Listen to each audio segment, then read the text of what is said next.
బేహద్ పరం మహాశాంతి, బేహద్ ఆత్మిక పరివారమునకు, ఆత్మిక సోదరి సోదరులకు బాపూజీ దశరథభాయ్ పటేల్ తెలుగు ఛానల్కు స్వాగతం. మనం మాటి మాటికి ఈ భూమి మీద ఎందుకు జన్మ తీసుకుంటూ ఉన్నాం, ఎందుకు ఇరుక్కుంటూ ఉన్నాం అనే ఒక విషయం గురించి మనం ఈరోజు అనంతభాయ్ ద్వారా తెలుసుకుందాము. 1211 లైవ్ ఎపిసోడు. మనము భూమి మీదకి ఎందుకు వచ్చాం, ఎందుకు ఇరుక్కుపోయాము, మన జన్మ అసలు ఎందుకు జరిగింది, లేక 5000 సంవత్సరాల క్రితం బాపూజీ ఏదైతే దాని గురించి చెప్పారో, 5000 సంవత్సరాల క్రితం ఏమైతే జరిగిందో అంటూ బాపూజీ అయితే చెప్తూ ఉన్నారో,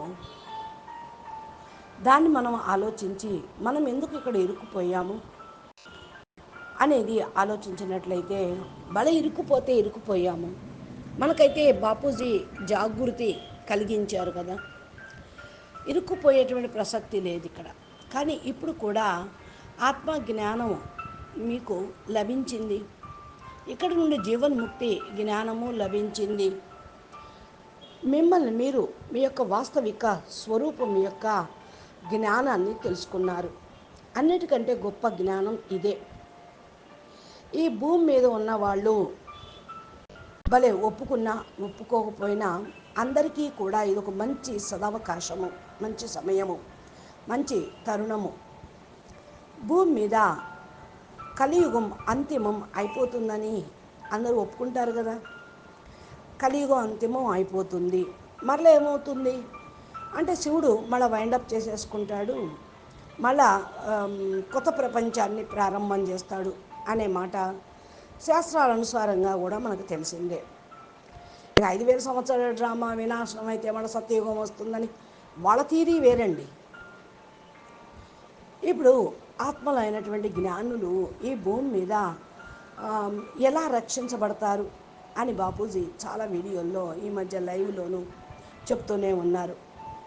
ఇక్కడ రచన మరలా స్టార్ట్ అవ్వచ్చు అని, ఎప్పుడూ కూడా జరిగేటువంటి సిస్టమ్ గురించి చెప్తున్నారు. వైండప్ చేసుకున్నాడు శివుడు, మళ్ళా ఏం చేస్తారు, మళ్ళీ శివుడు ఇంకో శివుడు వచ్చేసి మళ్ళా సృష్టిని పునరావృతం చేస్తారు అనేస్తారు.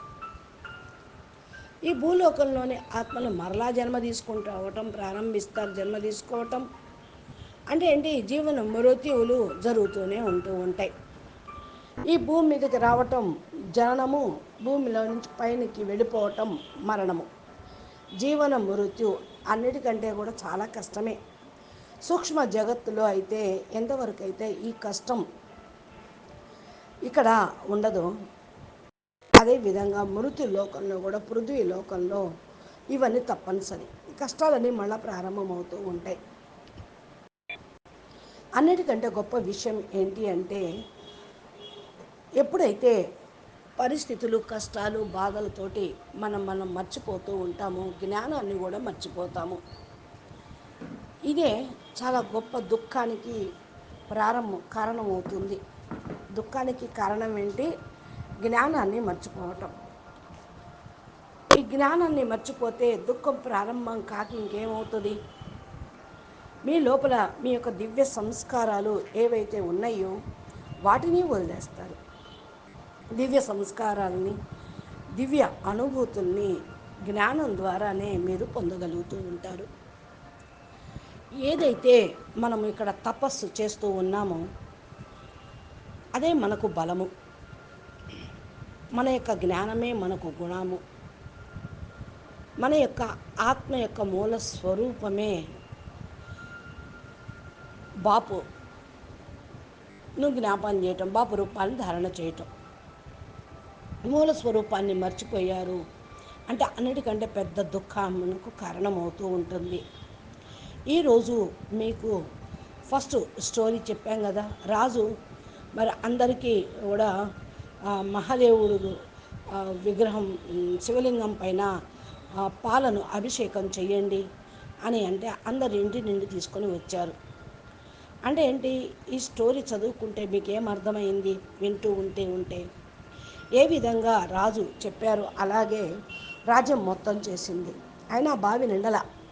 రాజ్యానికి మాలిక్ రాజు కదా. కానీ ఈ యొక్క విషయం అర్థం కాలేదు. బుద్ధిని ఎంతవరకైతే హద్దులో పెడుతూ ఉంటారో అంతవరకే ప్రాప్తి లభిస్తూ ఉంటుంది. గురువు కానివ్వండి, సాధువు కానివ్వండి, రాజు కానివ్వండి. నువ్వు పాలు అభిషేకం చెయ్యి శివుడి మీద ఆర్డర్ అయితే ఇచ్చేశాడు. అందరూ వచ్చి పోశారు. అయినా కూడా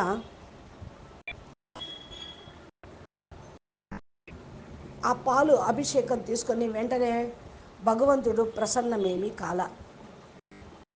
ఎందుకు కాలేదు అంటే ఒక వృద్ధురాలు అక్కడికి వచ్చి పాలు పోసినప్పుడు అది బావి నిండింది. గురువు ఆయనకప్పుడు చెప్పాడనమాట. ఈ యొక్క స్టోరీ యొక్క మాధ్యమంతో మనం అర్థం చేసుకున్నాము. మాటి మాటికి భూమి మీదకి రావటము అంటే మూల స్వరూపాన్ని మర్చిపోవటము, కర్మ బంధనాల్లో ఇరుక్కుపోవటము. స్టార్టింగ్లోనే బాల్యము, తర్వాత యవ్వనము, వృద్ధాప్యము వస్తూనే ఉంటే కంటిన్యూషన్. బాల్యంలో ఏ కష్టాలు ఉండవు, ఏ ప్రాబ్లమ్స్ ఉండవు. వృద్ధాప్యం రావటంతో మానవుడు ఏడవటం బిగిన్ చేస్తాడు. ఈ జీవితం మొత్తం కూడా అయ్యో గడిచిపోయిందే, జ్ఞానం లభించలేదే, జ్ఞానం అర్థం చేసుకోలేకపోయాను, ఇప్పుడు చేద్దామన్నా చేతులు సహకరించడం లేదు, చేతులతోటి పని చేయలేకపోతున్నా, ఇంతవరకు మంచి కర్మ చేయలేదు, శరీర బలము లేదు, మనసు భ్రమిస్తూ ఉంది, యోగానికి కూర్చుంటే నిద్ర వచ్చేస్తుంది అనే వాపోతూ ఉంటారు.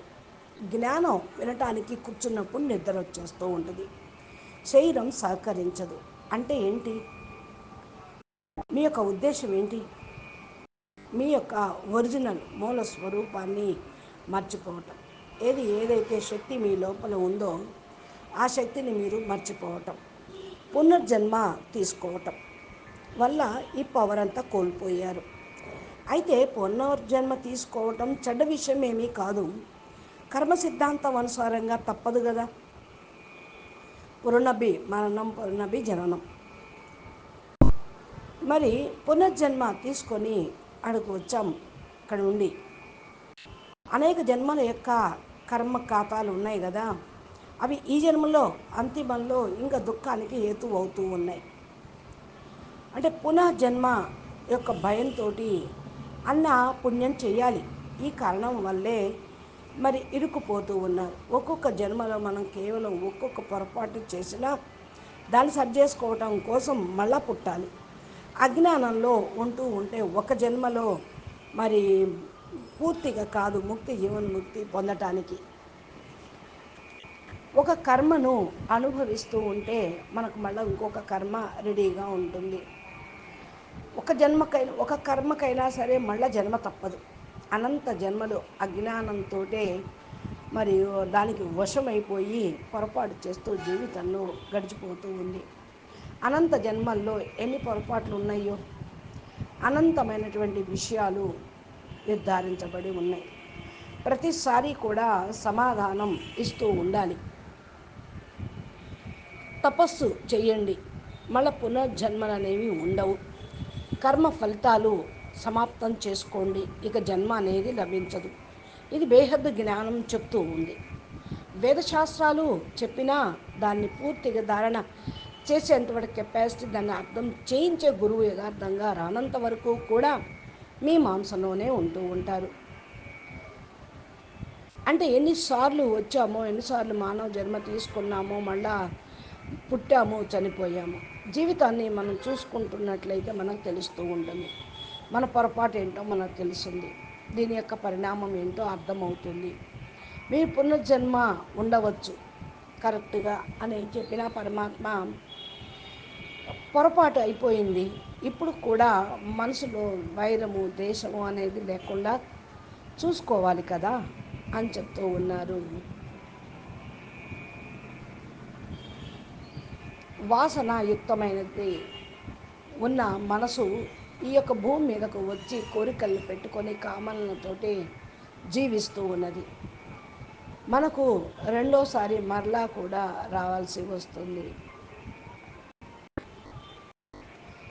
అనుకొని అంతఃకరణ శుద్ధి చేసుకోవాలి. ఇది పక్క. ఇంకా అంతఃకరణ శుద్ధి లేకపోతే జన్మ తీసుకోవటం కూడా పక్కానే. మనసు బుద్ధి లేనటువంటి స్టేజ్ని మనం తయారు చేసుకొని పొందాలి. లేకపోతే జ్ఞానం నష్టమైపోతుంది. ఒక దుఃఖం యొక్క విషయం, ఈరోజు మానవుడి యొక్క మనసు ఎలా ఉందంటే జంతువులాగా తయారు చేస్తుంది. చాలా తక్కువ సమయంలోనే ఎక్కువ ప్రాప్తి లభించాలి, సుఖభోగాలు అనుభవించాలి అనే లక్ష్యంలో ఉంటూ ఉంటారు. లేకపోతే ఇక శుద్ధమైన ఆత్మగా మీరు తయారవటానికి చాలా టైం పడుతుంది. ఎందుకు అనంటే వాయుమండలమే అలా తయారై ఉంది. ఒకవేళ మీరు బుద్ధి ఖరాబు కాలేదే అనుకోండి, చాలా తేలిగ్గా మీరు ఉద్ధరించబడతారు. కానీ ఆ యొక్క శుద్ధీకరణ అనేది తప్పనిసరి. ఎవరికైనా సరే అటు ఇటు మనసు భ్రమిస్తూ ఉంటుంది. మీరు కూడా తిరుగుతూ ఉన్నారు కదా అంటూ ఉన్నారు. అటు ఇటు మీకు అడ్వర్టైజ్మెంట్ కావాలి కదా, వీడియోలు సేవ కోసం ఉపయోగించటానికి. మీరైతే మరి ఎక్కడైతే ఉన్నారో అక్కడ నుండి మీరు ప్రాప్తిని పొందండి. మంచి వాళ్ళకంతా మంచి జరుగుతూ ఉంటుంది, చెడ్డ వాళ్ళకి చెడు జరుగుతూ ఉంటుంది. అచ్చా, పరం శాంతి. నమస్తే, ధన్యవాదాలు. బేహద్కే బేహద్ పరం పరం మహాశాంతి హై, మహాశాంతి హై, మహాశాంతి హై. పరం మహాశాంతి. నమస్తే, ధన్యవాదాలు.